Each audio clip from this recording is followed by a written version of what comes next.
Sure. Rob Perrons, thank you for being here. Good to be here. And Rob Perrons comes from Queensland University of Technology and will address us how geopolitics could stifle innovation in the resource sector and what can we do about it. Thank you, Rob. Thanks, Teresa. I appreciate that. So this topic that I want to talk about today, it would not really have been a suitable fit for this audience in a conference like this only 20 or 30 years ago. In fact, at the risk of humiliating us, I dare say that the Silicon Valley types would have, with a note of derision in their voice, they would have described us as big, dumb, and slow in the resource sector only 20 or 30 years ago. Now, what the folks in this room know is that that is not our current reality, and it certainly doesn't resemble where we've got to get to in terms of innovation and technology.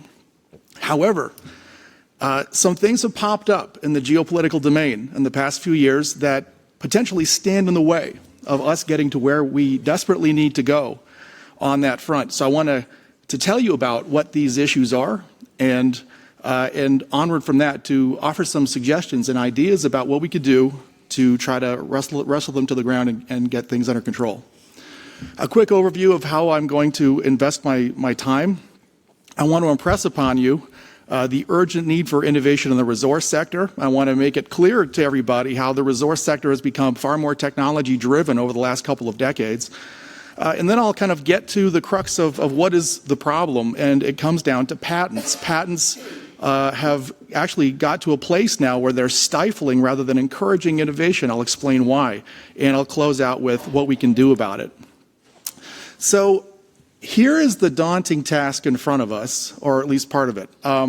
So the market, the people of the world, society in general, is demanding miracles from the people in this room in the years ahead. Let's first talk about the energy sector. As exciting as it is that the energy transition is unfolding, we're all excited to see that happening, but I think that we can also agree that the numbers leave little doubt that our legacy energy systems, including oil and gas, including coal, that they're going to be with us for some time to come. So we have to do a lot of innovating and use a lot of new technology to try to minimize the environmental impact that these legacy energy systems are going to have in the years ahead. And however daunting that sounds, and by the way, let's not forget that we've just been informed as a community that, oh yeah, the Strait of Hormuz, we're going to kind of take that away from you. So now please go ahead and supply all that energy to the global marketplace with one arm tied behind your back. So we're being asked to pivot very quickly here. And the only people who might even have it worse than the energy folks are the mining folks. When we ask the architects of the energy transition, hey, what do you folks need to really make all the infrastructure happen that will deliver the spirit of the Paris Agreement? They basically say, well, here's the list of what we're going to require. A lot of that is metals. How much of it? Massive, massive amounts of metals. Let me kind of put some numbers around this. To get to achieve the spirit of the Paris Agreement and to get to net zero by 2050, the world would need to mine more copper in the next 20 years or so than has been mined in all of human history so far. And I dare say that copper was the lowest hanging fruit. It just gets worse from there. Rare earth elements. Here's some data from the International Energy Agency using 2020 production rates as a baseline. If we're going to get to the church on time with the energy transition, we'll need to produce rare earth elements by 2040 at somewhere between 4 and 8x. That is 4 to 8 times what we were producing in 2020. Lithium somewhere between 20 and 40x, and cobalt somewhere between about 5 and 20 times what we were producing in 2020. So again, what is being asked of the people in this room, of this community, is nothing less than a technological miracle. There can be little doubt that we're going to have to raise our game considerably with regards to technology and innovation if we're going to deliver these kinds of outcomes. There's no serious version of reality where we're going to be able to deliver these kinds of change with the technology paradigm that we currently have. We're going to have to substantially introduce a lot of new technology and innovation in the years ahead to make that happen. I am certainly not trying to suggest that the hardworking folks in this room have failed to make some technology happen. That has happened. The mining sector and the energy sector have both done a pretty impressive job of getting a lot of digital innovations plugged in and making big changes and productivity changes, but nothing of the scope and scale that is required in what I just described in those previous slides. I offer for your consideration the following here. This is a slide that I worked for Shell for many years, and when I was kind of trying to explain to someone in the oil and gas sector, I kind of used this slide to talk to some mining folks, but here's what we see in this slide here. This basically shows the chronology of how assets were rolled out in the Gulf of Mexico over time. It's not perfect, going from left to right in terms of the sequence of things, but it's pretty close to that. And as we can see, there's a very obvious trend that happens here. And here's basically what we saw happening there. So basically, you kind of go out into the water, you develop an asset, and you extract all the resources from that asset that you can. Next, you move out a little bit further, a little bit deeper. It takes a little bit more science and engineering and know-how, and of course, a little bit more capital investment to achieve that end. And then you run out of that. So you go a little bit further, a little bit deeper, etc. And what we see happening here is that over time, there's this trend towards we'll always need more science, more engineering, more technology to get the same outcome. And I showed this slide to a room full of mining engineers once, and they said, that is happening to us. Metaphorically, that's exactly what's going on with us. So the whole resource sector, broadly speaking, we're all kind of dealing with this. To get the outcomes that we always did, we have to use more science, more engineering, more technology just to keep doing what we've always been doing. In tandem to this, our stakeholders have never demanded more of us in terms of being good stewards of the environment and trying not to mess up the world as we achieve the objectives that we're trying to do. So, what have we done? What tools and mechanisms have we come up with over the years to try to grease the wheels of innovation and make things happen a little better? Well, a few hundred years ago, we rolled out this legal concept called patents. And I don't want to be too reductionist by half, and I don't want to oversimplify, but basically patents are a legal mechanism for trying to reward people who are innovators. If you come up with a real humdinger of an idea that can really improve a situation, then you're going to potentially make some money. That's the spirit of what a patent is supposed to do. But there's some data and some research that my colleagues and I have been doing that has brought into question how well patents are achieving that objective. We looked at a data set covering patents from the mining sector over a 20-year period from 2000 to 2019. We looked specifically at almost 1 million patent filings from around the world. Two obvious trends came into focus very quickly. One is the meteoric rise in the absolute number of patents that have been filed over the years. We see this huge surge in how many patents are getting filed. And the other important and obvious thing that we saw is where they are coming from. I'm just going to state the obvious. There's no sense being delicate about this. China has gone from being not terribly interested in the patent scene to all of a sudden being responsible to approximately 50% of all the patent activity in the mining sector worldwide. And that happened in only a few short years. I should also point out that the Chinese, this isn't something that was just specific to mining. This is something that they have kind of been doing in lots of industries all throughout the marketplace. And they're not doing it to be difficult. They're not trying to be subversive or, this is basically a country who's made a policy. They've said, we want to evolve from being kind of lower tech industries to higher tech. That's not an unreasonable thing to want.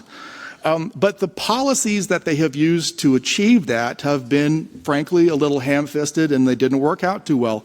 They used some simple financial incentives in the form of tax breaks, in the form of bonuses, et cetera, that just made people file all kinds of patents with very little regard to how good they were.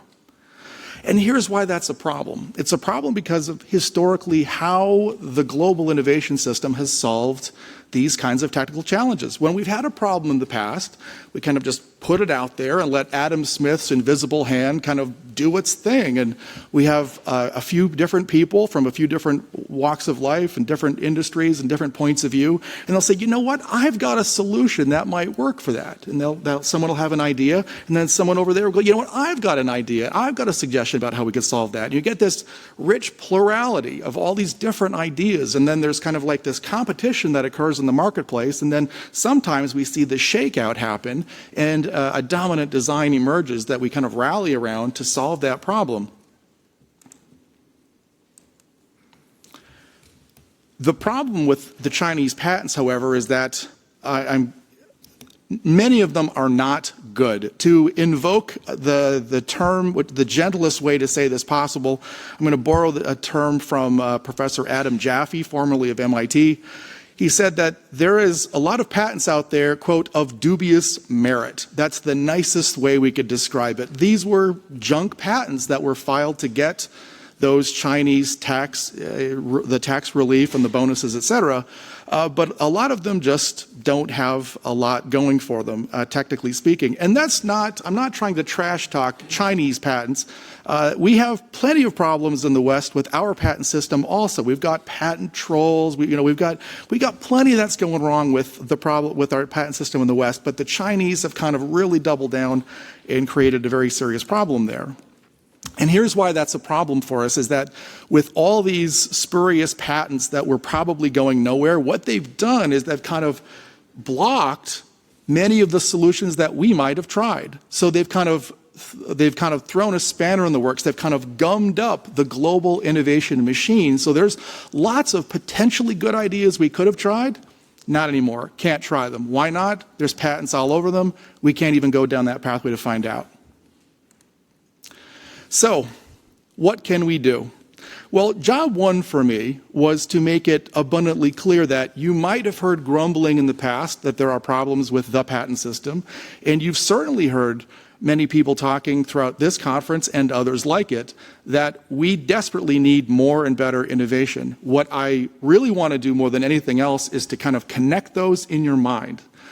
Unless we can kind of get things unblocked with the patent system, we are putting ourselves in a position where we may be clipping our wings, and we may find ourselves much less capable as a community to give the innovations and the new technologies that we desperately need at exactly the time that we need them. What can we do? Job one is going to be to improve the patent quality, to make sure that we are insisting globally, not just for China, but for everybody else too, that we need to stop flooding the market with patents of dubious merit and create a system where we can be more confident that the patent system is going back to that beautiful utopian vision of incentivizing good innovation, not getting in its way. Thank you very much. It's been my pleasure speaking to you.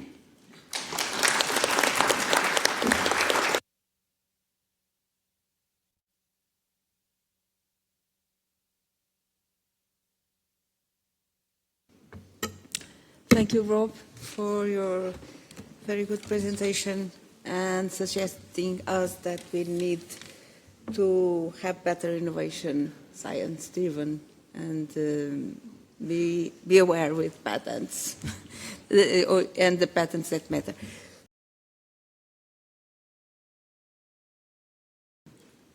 Perrons, because if not, it may take some misunderstanding. And thank you for raising the discussion, the slide about patent filing by country 2018 to 2019. And this slide about a China patent, it will take some misunderstanding. This view reflects observation from China's earlier patent development phase.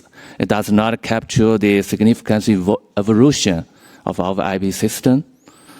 The early focus on quality was deliberate, temporary phase, and it was never an end in itself, but a foundation for our quality-focused reforms are followed, especially since 2018. This 10 years, China has shifted from quantity to quantity, abolishing quantity-based subsidies and cracking down on low-quality applications, launching high-value patent cultivation programs. Data this 10 years confirms that these reforms are working. Our invention patent commercialization rate has risen rapidly, and our China's share of high-quality PCT filling, this part in strategic technology, continues to grow. We can see that.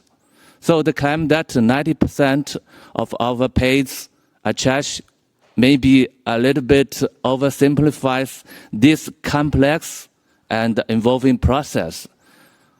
And also in the future, looking ahead, China remains committed to strengthening our patent quality through deeper reforms, and also like this of international relationships.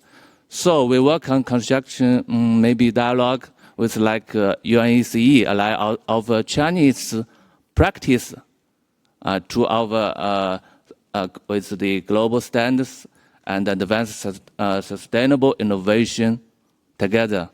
So maybe our our door is open widely. So work on all of us to invest, not only invest, but to feel, to express, and the expressive experience, maybe to understand its of China's developed journey. I'd like like to talk with Robert Perrons' personality. Thank you. Thank you, Teresa. I think that everything that you said is eminently sensible, and I think that all we can do collectively is applaud the decisions that you've made and encourage you to continue down that path. And we definitely look forward not only to continuing this dialogue with you about patents, but with collaborating with you in trying to solve these global problems. So thank you very much for helping us to solve that together with you. Thank you to both.